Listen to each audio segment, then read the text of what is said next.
Imagine for a moment, hurling a multi-million-dollar piece of aerospace engineering down a public park road at speeds exceeding 340 kilometers per hour. On one side of your fragile carbon fiber cockpit lies the serene, cold water of the St. Lawrence River. On the other, unyielding, scarred concrete walls waiting to claim their next victim. There is no sprawling asphalt runoff here to forgive your mistakes. There is only precision, or there is destruction.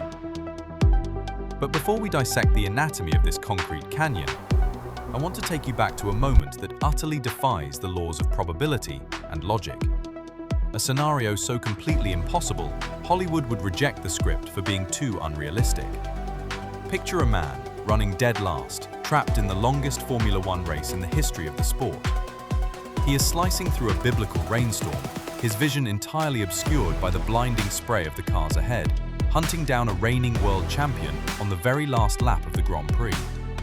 How did he navigate from the absolute back of the grid to the pinnacle of the podium in those conditions? Keep watching, because the answer lies in the very DNA, the asphalt, and the treacherous engineering of this specific circuit. Welcome to Notre Dame Island, a semi-permanent racetrack constructed on a man-made island right in the middle of the St. Lawrence Seaway, originally the site of the famous Expo 67. This is the legendary Circuit Gilles Villeneuve. Let us break down the telemetry and the raw data of this gladiatorial arena. What we are looking at is a 4.361-kilometer ribbon of violently low-grip tarmac. The 20 drivers of the modern Formula One grid will have to navigate 14 punishing corners. They must do this relentlessly over the course of 70 grueling laps, making for a total race distance of exactly 305.27 kilometers. This isn't just a motor race, it is a brutal, unrelenting test of deceleration and mechanical endurance. This circuit is famous for its high-speed straights that lead abruptly into heavy, violent braking zones. It demands such high braking intensity that it is ranked a staggering 4 out of 5 on the Brembo scale. The carbon brake discs cook at unfathomable temperatures. The rear tires degrade and blister as they scrabble for traction on the notoriously slick surface. And to compound the nightmare for the engineers on the pit wall, the track is renowned for its challenging, unpredictable weather, which often shifts violently between blindingly sunny skies and treacherous, soaking wet conditions, making tire strategy an absolute gamble. Valtteri Bottas proved the absolute limit of modern machinery here in 2019, setting a blistering lap record of 1 minute 13.078 seconds in his Mercedes. But finding that speed on this island comes at a terrifying, sometimes ultimate cost. To truly understand the soul of this race, we must peel back the decades and look to its turbulent, often dangerous past. The Canadian Grand Prix was not always held in the confines of this man-made island in Montreal. It has been an annual motor racing event since 1961, and it officially became part of the Formula One World Championship in 1967.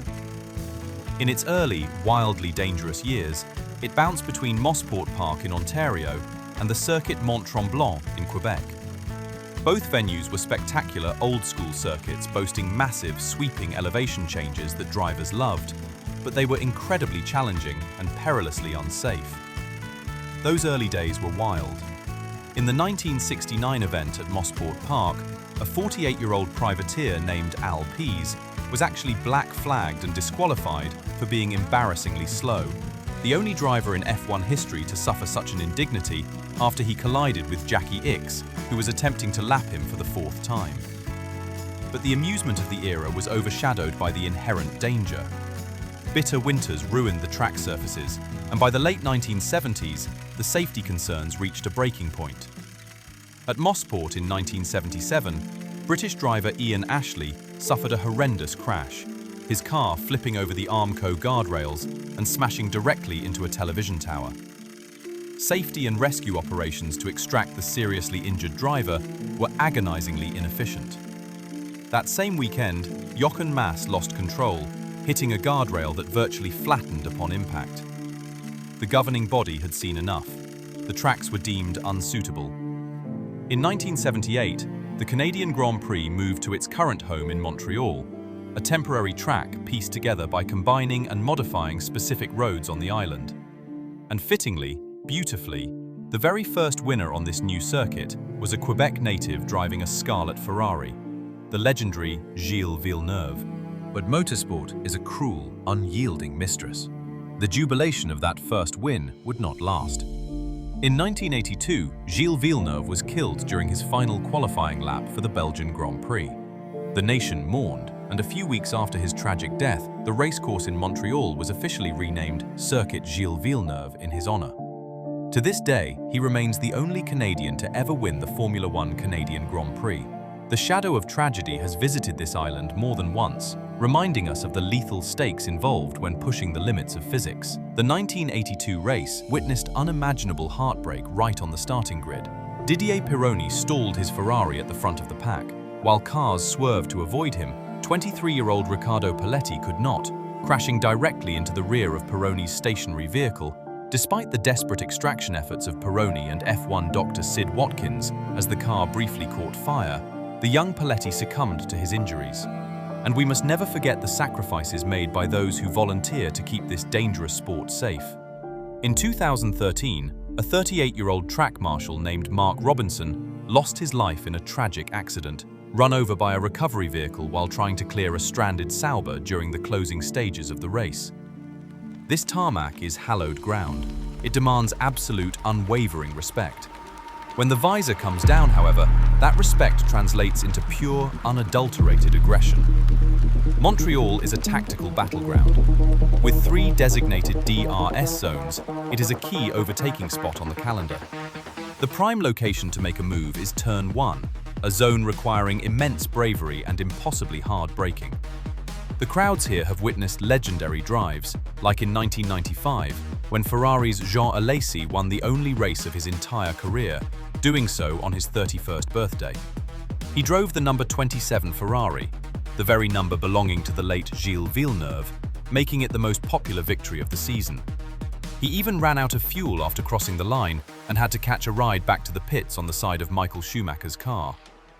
We also saw history in 2007, when a rookie named Lewis Hamilton secured his first ever Formula One victory on this very track. But nothing on this circuit, absolutely nothing in the world of motorsport, compares to the theatre, the tension, and the devastation of the final complex, Turn 13 and Turn 14. This is where legends are tested and where champions are routinely broken. For many years, a banner at the exit of Turn 14 cheerily proclaimed, "Bienvenue au Québec." It was an optimistic slogan plastered on an imposing, unyielding concrete wall that earned a much darker nickname, the Wall of Champions. It neatly encapsulates the extremes of Canada, a high-speed track with decidedly low-grip tarmac. To go fast here, cars run with minimum downforce, relying on mechanical grip that simply fades as the rear tires wear down. Which brings us back to our impossible moment. The year is 2011. Torrential rainstorms had delayed the race for hours, turning the Canadian Grand Prix into the longest Formula One race to date. Jenson Button had endured a nightmare. Following a collision and a penalty, he found himself in dead last place upon the race restart on lap 41. But on this low-grip surface, shifting between wet and dry, Button found a rhythm no one else possessed. He stormed through the entire field.